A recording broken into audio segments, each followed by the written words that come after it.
bien bonjour à tous messieurs dames, bienvenue sur cette nouvelle vidéo, sur ce nouveau Crypto Hebdo. J'espère que vous allez bien, c'est Néo. Aujourd'hui nous sommes un peu tard, hein, nous sommes le 26 mais il est minuit passé, donc voilà, on compte pas trop. Mais voilà, le 26 juillet 2022. On est du coup sur Coin 360. Voilà, j'avais envie de vous faire un petit débrief de ce qui s'est passé sur 7 jours, donc du coup sur la semaine qui vient de s'écouler, hein. Voilà, on a un Bitcoin qui est à plus 5,79% par rapport à il y a une semaine. Donc à 21 927 dollars le Bitcoin. On a un ETF, en Ethereum pardon, à 1502 dollars exactement, plus 12,54%. Un Solana qui est redescendu, un Avax, hein, voilà, la vague j'en ai acheté, hein, voilà, je dois pas trop vous le dire, mais bon, je le dis quand même, j'en ai acheté personnellement à 21 dollars, j'en avais acheté un à 25 et quelques, puis bon, 26 avec les frais, 21 dollars 59, voilà. On a une crypto-monnaie, on a l'écosystème de la crypto qui se porte à peu près bien, qui se stabilise. Voilà, ça fait un petit temps quand même qu'on a une stabilisation autour des 20 000 dollars pour le Bitcoin, hein, pour le tonton Bitcoin. Mais voilà, on a un peu une stabilisation au niveau de la crypto-monnaie. On a eu une petite hausse, hein, qui s'est fait ressentir aussi sur les marchés traditionnels. Vous savez que j'adore comparer les deux marchés, les marchés de la crypto-monnaie et les marchés traditionnels, parce que je trouve qu'ils sont tous les deux extrêmement corrélés, hein, parce que la preuve, vous avez un rebond sur les marchés traditionnels, voilà, les marchés de la crypto aussi rebondissent, parce que voilà, on avait atteint 22 000 et quelques dollars sur la dernière, sur le dernier crypto hebdo. Alors je suis désolé, pourquoi je vous avais dit que on était le 26, parce que du coup ça va décaler un peu les jours où j'ai tourné les vidéos, donc c'est pas une semaine et quelques, mais voilà, on a tous compris que là pour l'instant les cryptos se portent assez bien. Donc voilà, très très très content de ce qui se passe. Je pensais qu'on allait avoir un peu plus de mouvement, notamment avec la première actu que je vais vous dire, notamment avec Elon Musk, hein, et sa vente de 75% de crypto-monnaie de Tesla. Mais voilà, je voulais vous faire aussi parallèlement partager une actu qui va faire un peu trembler le monde un peu de la crypto-monnaie, mais aussi le monde des marchés traditionnels. On a la Fed, hein, comme vous le savez peut-être, qui va parler mercredi. Mercredi, oui. Mercredi ou jeudi, je sais plus. Mercredi, je crois. Mercredi, voilà, on a les taux directeurs qui vont énormément influencer le marché. On sait tous que si le taux directeur est augmenté de 75 points de base, comme il est prévu, hein, depuis quelques mois, il n'y aura peut-être pas forcément énormément de répercussions, quoique on ne sait pas trop. Mais là, s'il est passé de 100 points de base, donc c'est-à-dire à 1% et quelques, il se pourrait qu'on redescende aussi pas mal au niveau des indices boursiers traditionnels, ou même au niveau de la crypto-monnaie, hein, ce qui impactera forcément le monde de la crypto. Donc soyez extrêmement prudents sur cette semaine. On a eu la semaine du coup de la BCE qui est passée, c'était la semaine dernière, donc celle que je suis en train de vous débriefer. Mais voilà, la semaine de la Fed et cette semaine qui arrive là, si vous voyez cette vidéo, la semaine qui arrive là, la semaine du 26-25, du 25 juillet, voilà. Donc soyez très très attentifs, hein, surtout parce que on ne sait jamais ce qui peut se passer. Selon les rumeurs de couloir, bon,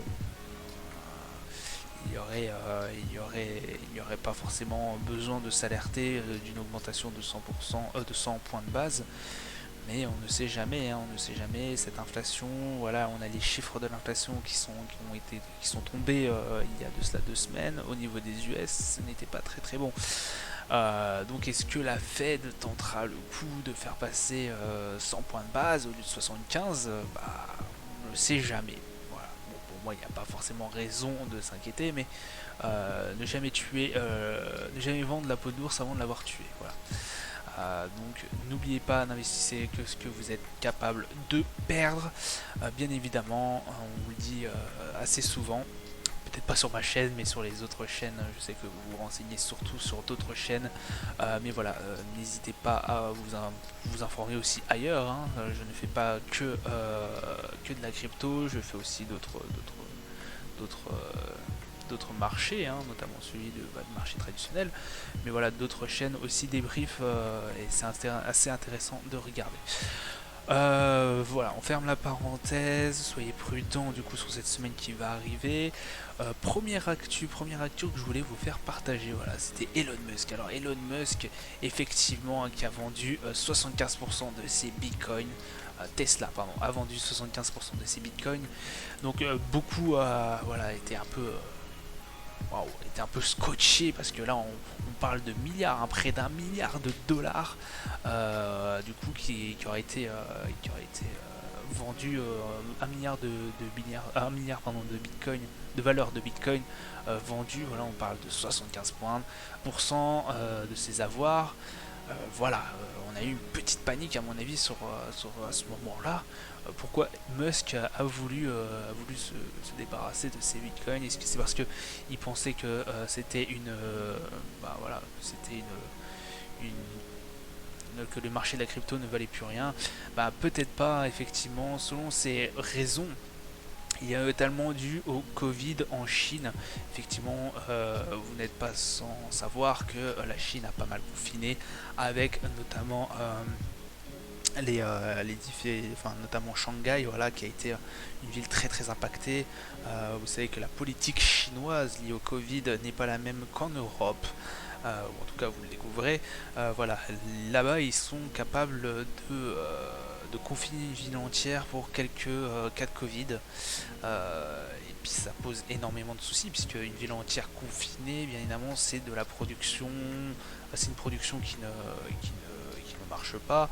C'est bien évidemment une économie qui se met complètement à l'arrêt, et bien évidemment ça fait souffrir les entreprises, et notamment Tesla qui est aussi présent là-bas, hein, qui est aussi présent, enfin les Chinois lui fournissent des pièces, mais aussi peuvent acheter des Tesla et même construisent, je me demande s'il n'y a pas des usines Tesla aussi en Chine, je ne m'en rappelle plus trop. Je ne saurais pas vous dire ça là-dessus. Par contre, voilà, la Chine du coup a confiné, du coup Tesla s'est retrouvé pendant un moment sur une mauvaise posture et du coup a dû piocher à des endroits stratégiques pour récupérer des fonds pour ne pas licencier, pour que l'entreprise redevienne pérenne. Donc du coup ils ont vendu une grande partie de leur crypto-monnaie, de leur bitcoin. Il leur reste quand même quelques millions, je crois que c'est 250 millions, plus de 200 millions et quelques, 230 millions de dollars en bitcoin, ce qui environnerait à peu près 10 000 bitcoins. Voilà, donc il reste quand même un gros portefeuille, mais voilà, 75% c'est quand même énorme.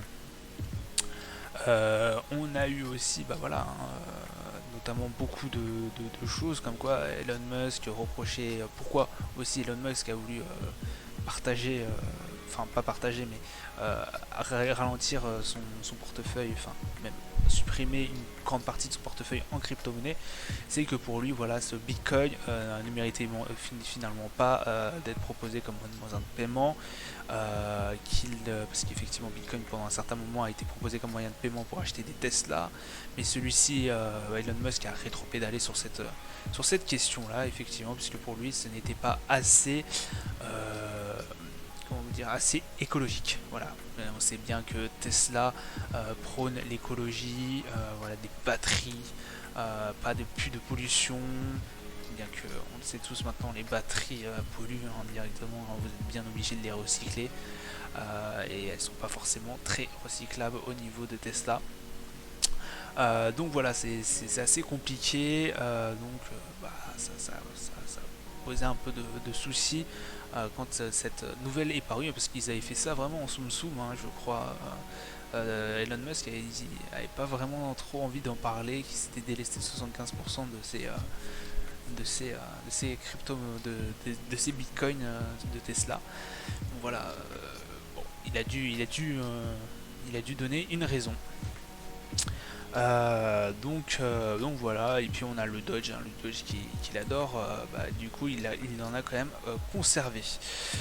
Donc voilà, ça c'était pour la première actu qui était assez intéressante à regarder, hein, ce qui a un peu secoué cette semaine, hein, vraiment le Bitcoin, j'en ai entendu beaucoup parler, voilà pourquoi Elon Musk a vendu ses Bitcoins. La deuxième, c'est qui a fait un peu moins de bruit, hein, c'est Gemini, effectivement, cette plateforme aurait secrètement licencié quelques 60 et quelques employés selon une fuite. Alors, pourquoi je vous ai mis une actu comme ça? Parce que vous voyez que toutes les semaines on parle soit de plateformes effectivement, soit de sociétés, soit de protocoles, qui licencie, qui se fait pirater, etc. etc. Et bah, du coup en fait là j'ai envie de vous parler de Gemini qui est dans la continuité. On voit que ces plateformes, voilà, ces protocoles subissent énormément ce qu'ils appellent l'hiver crypto, puisqu'en fait, bah voilà, ils subissent une énorme crise, on subit une énorme crise à l'heure actuelle dans le monde entier, les cryptos en pâtissent aussi énormément. Et on voit que, bah, je pense qu'à mon avis, quand l'hiver sera passé et qu'il y aura le printemps et l'été, pour vous faire une métaphore, il n'y aura plus que les plateformes, enfin les sociétés les plus compétentes et les plus solides.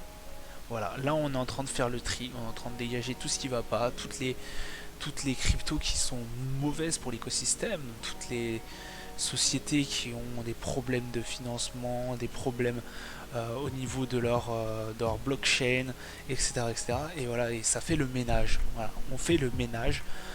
Il y en avait, à mon avis, à mon goût, il y en avait quand même un peu trop. Donc voilà, on est en train de virer pas mal de choses.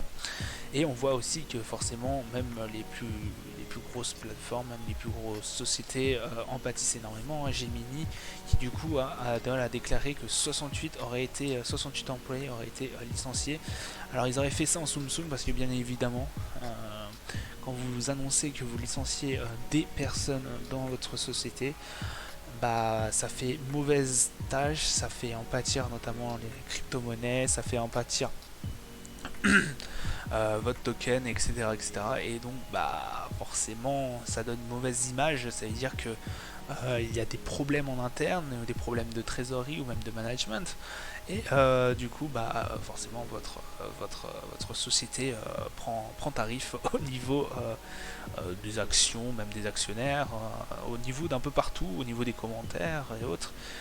Donc ils avaient fait ça vraiment en Samsung et un collègue qui a découvert ça, qui a en plus découvert des documents, voilà, internes à Gemini, et qui aurait du coup prévenu la presse, et bah, du coup ça s'est révélé au monde entier. Bien évidemment, hein, bah, il y en a un qui a, bah, pardon. Bien évidemment, il y a un des fondateurs de la boîte qui n'a pas hésité à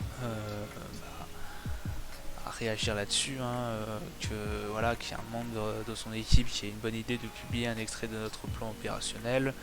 Voilà, donc il lui en veut énormément d'avoir divulgué cette info au grand jour, et que bah voilà, à mon avis, s'il se fait choper, si la personne se fait choper là-dessus, c'est fini pour lui, il sera aussi licencié.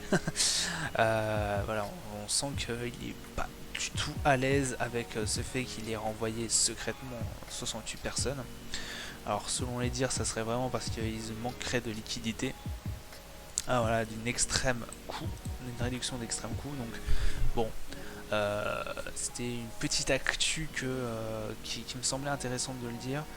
Notamment le fait que je vous ai dit au tout début, hein, c'est-à-dire bah, l'hiver crypto qui fait le ménage un peu des blockchains, et que bah, voilà, même les plus grosses en pâtissent aussi. C'est notamment ce qui s'est passé avec le SDT. Hein. On n'en reviendra pas là-dessus, mais bon, ça a été un ménage fulgurant. Et la dernière actu que je voulais vous partager aussi, c'est que j'adore parler de tout ce qui est réglementation, régulation, etc., etc. Et là, on a Binance qui a voulu mettre un peu, comment vous dire, une petite carotte à l'État du Pays-Bas, aux Pays-Bas. Et le Pays-Bas en a eu marre, et du coup, blam, 3,3 millions d'euros d'amende. Bah effectivement, puisque en fait depuis le 21 mai 2020 il existe une loi contre le blanchiment d'argent, et lequel aussi Binance aurait dû se mettre à jour. Sauf que Binance a refusé de le faire.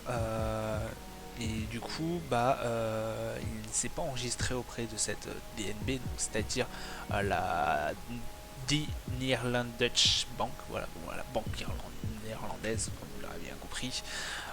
Et du coup, normalement, il n'a pas l'autorisation de vendre cette crypto-monnaie. Sauf que, bon, Binance s'en est foutu un peu la gueule. Il s'est dit, bon, bah, c'est pas grave, je m'en fous. Donc, ils ont eu un premier avertissement le 18 août 2021.